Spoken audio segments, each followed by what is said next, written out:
भाषांचा भावार्थ मराठी, बात मराठी, सात मराठी, जगण्याला या अर्थ मराठी। आज 27 फेब्रुवारी मी वा शिरवाडकर तथा कुसुमाग्रज यांची जयंती, या जयंतीचा औचित्य साधून मराठी राजभाषा गौरव दिनाच्या निमित्तानं बुदरगड तालुक्यातील प्राथमिक शिक्षकांच्या कल्पनेतलं प्राथमिक शिक्षण या पुस्तकाचा प्रकाशन सोहळा या ठिकाणी संपन्न होतो आहे। या कार्यक्रमाची सुरुवात विशेषस्तवनाने होते आहे आणि विशेषस्तवन सादर करण्यासाठी मी विनंती करतो आहे आदरणीय दत्ते मॅडम, आदरणीय शांतारामजी कोडले सर आणि त्यांचा सर्व समूह।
आज हा भाग्याचा आला स्वागताच्या परिमळ गंधाने सभा मंडप हा सुंदर सजला।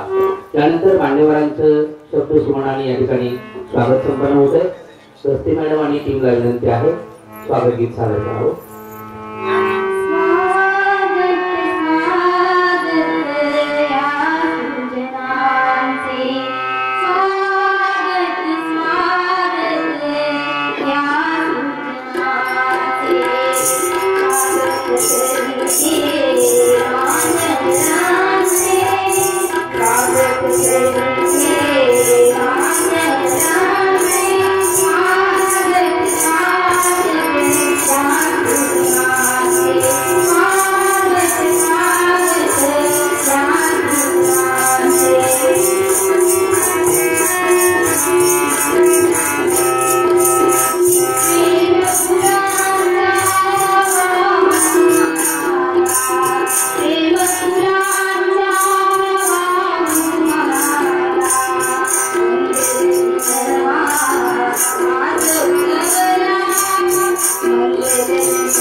धन्यवाद। स्वस्ती मॅडम आणि टीमनं या ठिकाणी विश्वस्तवाणी स्वागत गीत सादर केलेलं आहे।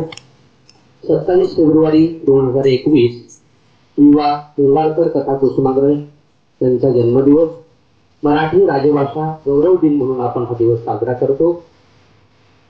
या दिवसाचं औचित्य साधून आज या ठिकाणी बुधगड तालुक्यातील नवोदित लेखक शिक्षकांच्या कल्पनेतील प्राथमिक शिक्षण या पुस्तकाचा प्रकाशन सोहळा संपन्न होतो आहे। ज्यांच्या शुभास्ते हा प्रकाशन सोहळा संपन्न होतो आहे ते राधानगरी बुधगड आजरा विधानसभा मतदारसंघाचे कार्यसम्राट आमदार, महाराष्ट्राच्या विधानमंडळातला अभ्यासू आणि जाणता नेता म्हणून त्यांची अखंड महाराष्ट्रामध्ये ओळख आहे असे सन्माननीय प्रकाशराव जांभेडकर साहेब, ज्यांच्या कृपाशीर्वादाने हे पुस्तक फलश्रुत झालेलं आहे ते ज्येष्ठ आणि श्रेष्ठ लेखक सन्माननीय डॉक्टर राजन गवत सर आणि उपस्थित सर्व मान्यवरांच्या शुभास्ते आजच्या या पुस्तकाचा प्रकाशन सोहळा या ठिकाणी संपन्न होतो आहे। या पुस्तकातील नवोदित लेखक शिक्षक यांना विनंती आहे कृपया आपण विचारपीठाकडे यायचं आहे।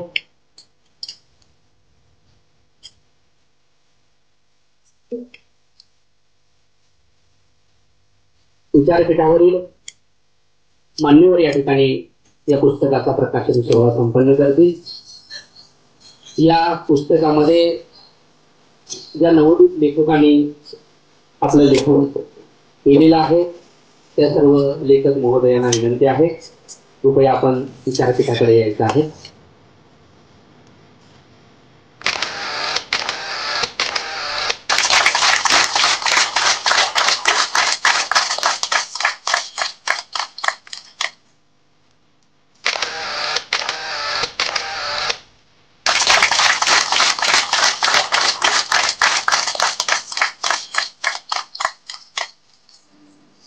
मराठी राजभाषा दिनाच्या निमित्ताने आज पुस्तक प्रकाशन सोहळा मान्यवरांच्या शुभास्ते संपन्न झालेला आहे।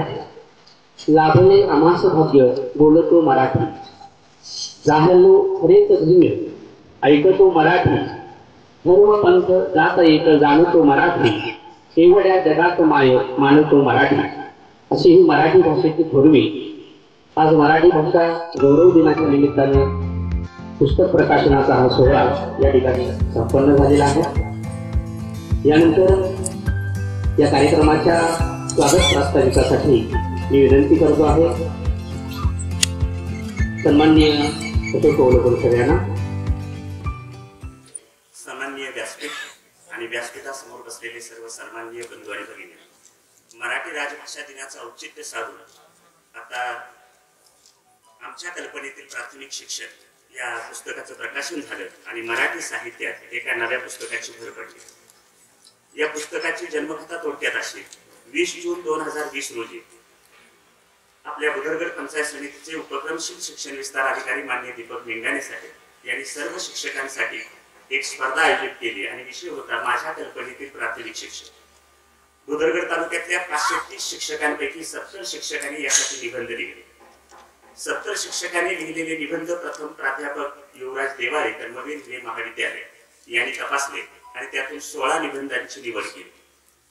हे 16 निबंध निवडले असले तरी सुद्धा पुन्हा हे सर्व एकत्र केले आणि थोर साहित्यिक आणि शिवाजी विद्यापीठाच्या मराठी विभागाचे प्रमुख आदरणीय गवस सर यांच्याकडे हे निबंध तपासण्यासाठी दिले.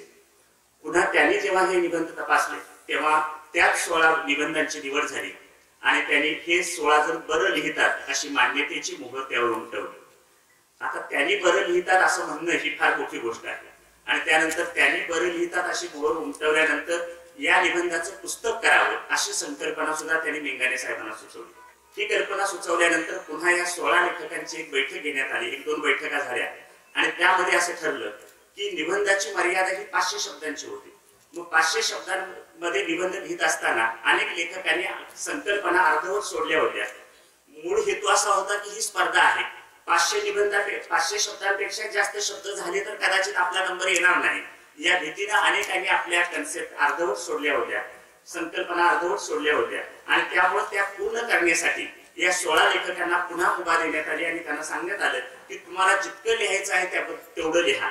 आणि मग या 16 लेखकांनी पुन्हा ते निबंध आपले नव्याने लिहिले आणि नव्याने लिहिल्यानंतर हे पुस्तक आकाराला आलं.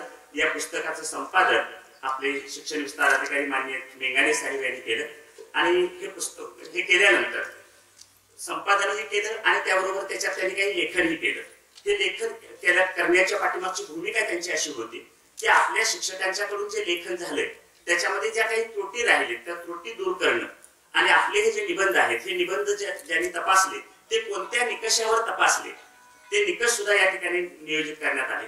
एकूण 15 निकष आहेत पुस्तकासाठी निबंध निवडताना. म्हणजे ज्यांनी स्पर्धेत भाग घेतला त्यांना हे समजावं की माझा निबंध का निवडला गेला किंवा का निवडला गेला नाही. त्यासाठी पुस्तकासाठी निबंध निवडताना ते पुढील संकल्पनांवर भाष्य करतात म्हणून निवडले.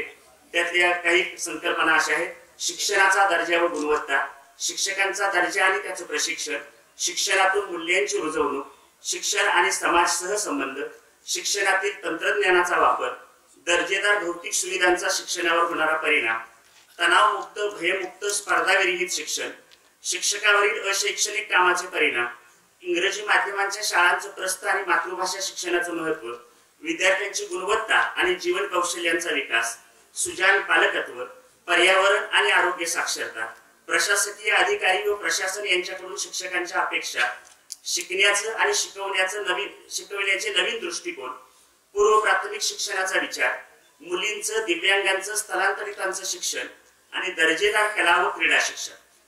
हे जे पुस्तक तयार झालं या पुस्तकाची काही ठळक वैशिष्ट्य अशी आहेत: शिक्षण क्षेत्रात अनेक वर्ष काम केल्यानंतर ही शिक्षण व्यवस्था कशी आहे किंवा ती कशी असायला हवी याबद्दलची अस्वस्थता मेंगाणे साहेबांना जाणवली.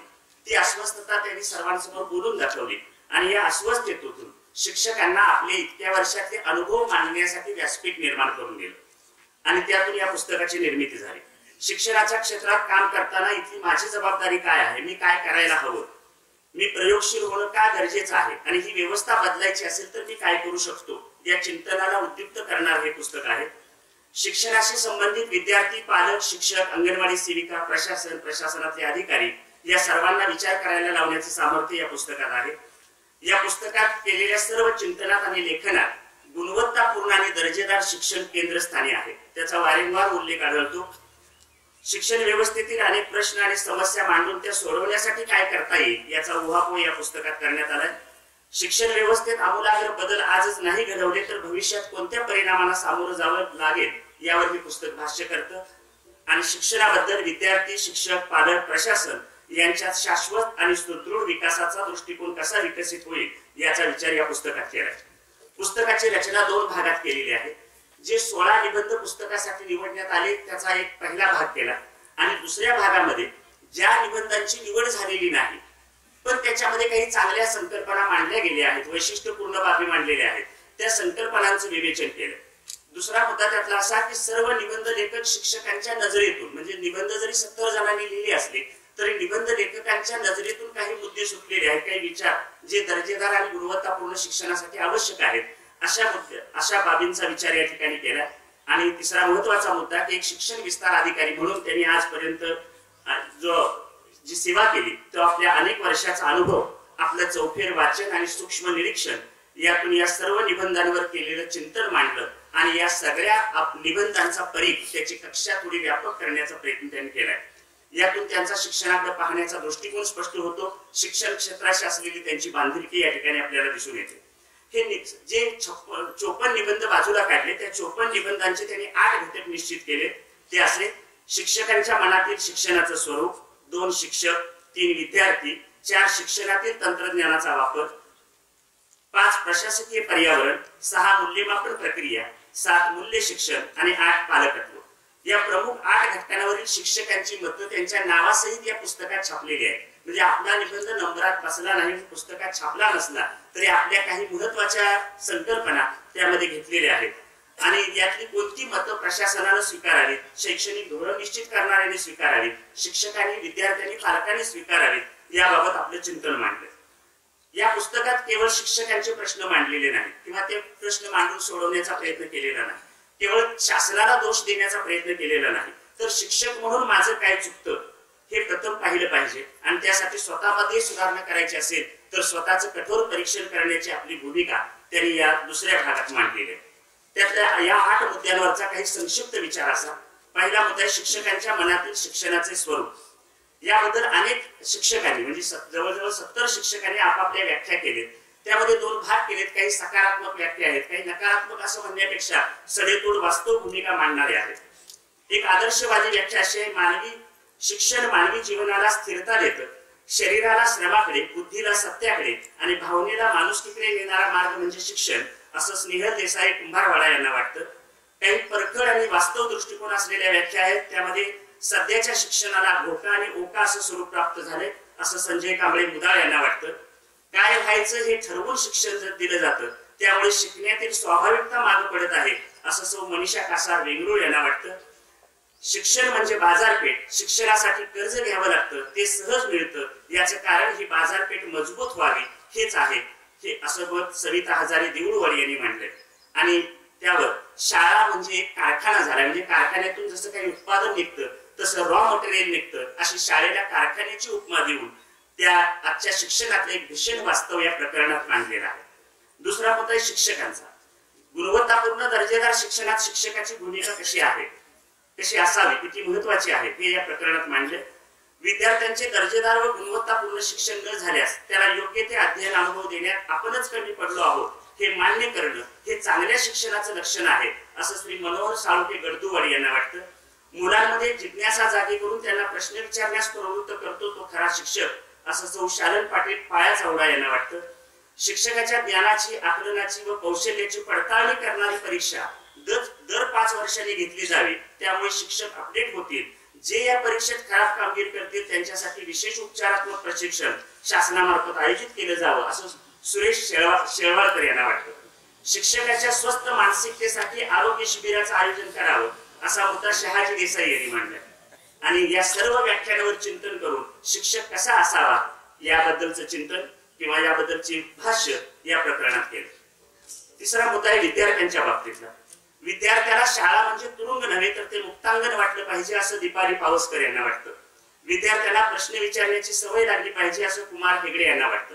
खूप व्याख्या यावर आलेल्या आहेत. या सगळ्या व्याख्यांचा विचार केलाय पण एक मुद्दा यातून सुटून गेला, तो मेंगाने साहेबांनी घेतलेला आहे, तो म्हणजे बालकांचं शारीरिक मानसिक शोषण आणि लैंगिक अत्याचार. याबद्दल कोणाही निबंध लेखकाने काही लिहिलेलं नाही, पण ही समस्या मात्र खूप मोठी आहे. अत्याचारास बळी पडलेल्या बालकांच्या संख्येत भारताचा जगात प्रथम क्रमांक लागतो. त्यामुळे आपल्या देशाला पोक्सो सारखा कायदा करावा लागला. याबाबत लेखकाचा अभ्यास खूप रांगडा आहे, त्यामुळे त्यांनी मांडलेले विचार मुळातून वाचण्यासारखे आहेत. चौथा मुद्दा आहे शिक्षणातील तंत्रज्ञानाचा वापर. मानवी जीवनाची सर्व अंग आज तंत्रज्ञानाने व्यापली आहेत. भविष्यात सुद्धा या तंत्रज्ञानाचा वापर होईल, पण कोरोनाच्या कालखंडात हे तंत्रज्ञान अपुरं पडलं. म्हणजे ऑनलाईन शिक्षणाच्या आपल्या मर्यादा स्पष्ट झाल्या. त्यामुळे कार्यक्षम शिक्षकाचं महत्व अधोरेखित झालेलं आहे. त्यामुळे तंत्रज्ञान अपग्रेड होण्यापेक्षा शिक्षक अपग्रेड झाला पाहिजे, असा विचार या शिक्षणातील तंत्रज्ञानाचा वापर या प्रकरणात आपल्याला वाचायला मिळेल. प्रशासकीय पर्यावरण असं पुढचं प्रकरण आहे. सर्व त्यामध्ये काही शिक्षक असं लिहितात, प्रशासकीय यंत्रणा किती बळकट आणि स्वच्छ आहे यावर शैक्षणिक गुणवत्तेचा दर्जा अवलंबून आहे, असं शहाजी देसाई वासुनोरी यांना वाटतं. निरपेक्ष भावनेने शिक्षकाच्या कामाचं मूल्यमापन करून मार्गदर्शन करणारे अधिकारी सर्वांच्या आदरास पात्र होतात, असं श्रीमती राखी खातू मडूर यांना वाटतं. या शिक्षकांच्या मतावरून सर्व क्षेत्रातील प्रशासकीय अधिकाऱ्यांची भूमिका आपल्या समोरच्या कर्मचाऱ्यांच्या बद्दल कशी असावी याचं विवेचन या प्रकरणात आपल्याला वाचायला मिळतं. मूल्यमापन हा त्यांचा अतिशय आवडता विषय आहे. त्यामुळे मूल्यमापनाच्या बाबतीत त्यांनी 25 प्रश्न या प्रकरणात मांडले आणि या 25 प्रश्नांची उत्तरं शिक्षकांनी स्वतःला द्यावीत, त्यावर चिंतन करावं आणि मूल्यमापन पद्धतीबद्दलचा आपला जो पूर्वग्रह आहे किंवा दूषित दृष्टिकोन आहे तो दूर करावा आणि त्या पद्धतीबद्दलचा आपला दृष्टिकोन बदलावा. इतके हे प्रश्न अंतर्मुख व्हायला लावणारे आहेत. कारण परीक्षा पद्धतीतले दोष लक्षात घेऊन आपण मूल्यमापन पद्धती आणली आणि आज शिक्षणापेक्षा परीक्षेला महत्व देणारी व्यवस्था जोरात आहे. कारण त्यात अनेकांचे हितसंबंध गुंतलेले आहेत. हे कटू सत्य आहे, याचा वाचकांनी विचार करावा असं ते म्हणतात. पुढचा मुद्दा आहे मूल्य आणि शिक्षण. हे प्रकरण लेखकाच्या स्वतंत्र विचारशैलीची ओळख करून देणार आहे. इतकं हे प्रकरण पुन्हा पुन्हा वाचावं आणि लेखकाने निर्माण केलेल्या प्रश्नांची उत्तरं स्वतःलाच द्यावीत. कारण आजपर्यंत आपण मूल्य शिक्षणाचं स्वरूप, मूल्य शिक्षणाबद्दल शासनानं केलेल्या योजना, अभ्यासक्रमात घातलेले 10 गावाभूत घटक, 10 जीवन कौशल्य किंवा परिपाठामध्ये केलेला मूल्यमापनाचा तास, या सगळ्यांच्या समावेशानुसार सुद्धा आज आपण मूल्य शिक्षणामध्ये यशस्वी झालेलो आहोत असं म्हणता येत नाही. त्यामुळं त्याबद्दलचा लेखकाचा व्यापक दृष्टिकोन आपल्याला या प्रकरणात वाचायला मिळेल. आणि 8वा मुद्दा आहे पालकत्व.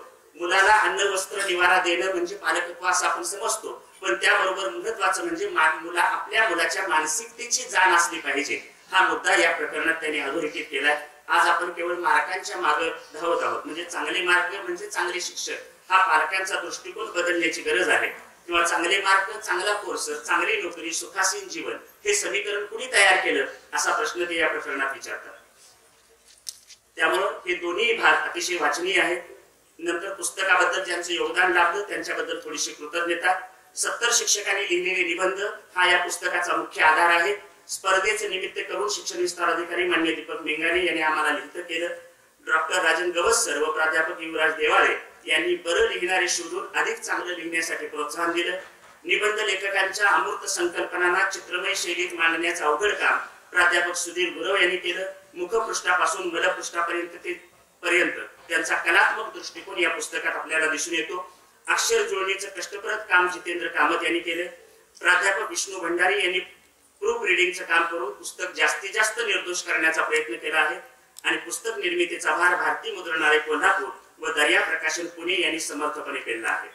आणखी जाता जाता शेवटी एक आवाहन करतो की शिक्षण विभाग, पंचायत समिती बुजुर्गडच्या नवनवीन उपक्रमांना प्रेरणा आणि पाठबळ देण्याचं काम माननीय आमदार साहेब, सर्व जिल्हा परिषद सदस्य, सर्व पंचायत समिती सदस्य यांच्याकडून सुरू आहे. तसंच पाठबळ या उपक्रमासाठीही त्यांनी द्यावं अशी अपेक्षा व्यक्त करतो. मंत्रालयातील शिक्षण क्षेत्रातील संबंधितांना हे पुस्तक आम्ही देत आहोत. या पुस्तकाच्या जेवढ्या प्रती काढले त्यातल्या 200 प्रती मंत्रालयापर्यंत जे शिक्षण विभागाशी संबंधित लोक आहेत त्यांना आपण मोफत देत आहोत. आणि त्या व्यतिरिक्त जे मंत्रालयातले विविध विभाग आहेत त्यांच्यापर्यंत हे पुस्तक पोहोचवण्यासाठी आमदार साहेबांनी सहकार्य करावं अशी विनंती करतो. सर्व जिल्हा परिषद सदस्यांनी व पंचायत समिती सदस्य, सभापती, उपसभापती यांनी आपल्या सर्व आस्थापनातील प्रत्येकाने हे पुस्तक घ्यावं यासाठी प्रयत्न करावेत. आता असं का म्हणायचं, उदाहरणार्थ तुमच्याशी संबंधित ग्रामसेवक आहेत, एखाद्या ग्रामसेवकाला या पुस्तकाचा उपयोग काय, तर आता आम्हाला 14वा 15वा वित्त तो हे काय म्हणतात वित्त आयोग आहे. त्या वित्त आयोगातून काय करावं हा प्रश्न शिक्षकांना किंवा इतर त्यांना पडण्याची गरज नाही. त्या 15व्या वित्त आयोगातून शाळेसाठी काय करता येईल, कोणत्या गोष्टी शाळेसाठी आवश्यक आहेत याचे मार्गदर्शन या पुस्तकातून त्यांना सुद्धा मिळू शकतं. एखादी अंगणवाडी सेविका असेल तर त्या पूर्व प्राथमिक शिक्षणाबद्दलची सुद्धा चिंतन मनन यामध्ये केलेलं आहे. अनेक त्यांच्या समस्यांचा उहापोह या पुस्तकात आहे. त्यामुळे अंगणवाडी सेविका सुद्धा या पुस्तकाचा लाभ घेऊ शकते. बुदरगड तालुक्याच्या शिक्षणाच्या क्षेत्रात काहीतरी वेगळं करतो आहे, याला व्यापक प्रसिद्धी देण्याचं काम पत्रकार बांधवांनी केले. 2018-19 मध्ये घेतलेला माझा वर्ग माझी ओळख हा उपक्रम, 2019-20 मध्ये वाघापूर येथे घेतलेलं बालकुमार साहित्य संमेलनाचा उपक्रम राज्यस्तरावर पोहोचवण्याचं काम त्यांनी केलं. नुकताच माझा वर्ग माझी ओळख या मेंगाणे साहेबांच्या नवोपक्रमाला राज्यस्तरावर टॉप 10 मध्ये संधी मिळालेली आहे. त्याबद्दल आपल्या सर्वांच्या वतीने त्यांचे स्वागत, अभिनंदन. 5 मार्चला त्याचा अंतिम निकाल लागेल. प्राथमिक व माध्यमिक शिक्षकांच्या व शिक्षकेतर संघटनांची भूमिका आम्हाला नेहमीच प्रोत्साहन देणारी आहे. या नव्यानं लिहिणाऱ्या हातांना बळ देण्याचे काम प्राथमिक शिक्षकांच्या सर्व संघटना, माध्यमिक शिक्षकांच्या सर्व संघटना प्रतिनिधी, मुख्याध्यापक संघ प्रतिनिधी, शिक्षक बँकेचे आजी माजी संचालक यांनी करावं. हे पुस्तक आणि त्यातील विचार महाराष्ट्रात सर्वदूर पोहोचवण्यासाठी त्यांनी आपलं नेटवर्क वापरावं असं आवाहन करतो. आणि शेवटी सन्माननीय गवस सर यांनाही विनंती करतो की त्यांनी आपल्या दर्या प्रकाशन मार्फत हे पुस्तक समीक्षकांपर्यंत सुद्धा पोहोचवावं. आणि जर त्याबद्दल कोणाची टीका झाली तर ती टीकाही आमच्यापर्यंत त्यांनी पोहोचवावी, म्हणजे आम्ही नेमके कुठे आहोत आणि आम्हाला काय करायला पाहिजे याचं भान राहील असं अपेक्षा व्यक्त करतो. आणि मी माझं प्रास्ताविक थांबवतो. धन्यवाद. धन्यवाद सर. जीवनाचं सार कळतं आणि पुस्तकातून आणि या प्रास्ताविकातून काय आहे आपल्याला कार्यक्रमाचा उद्देश.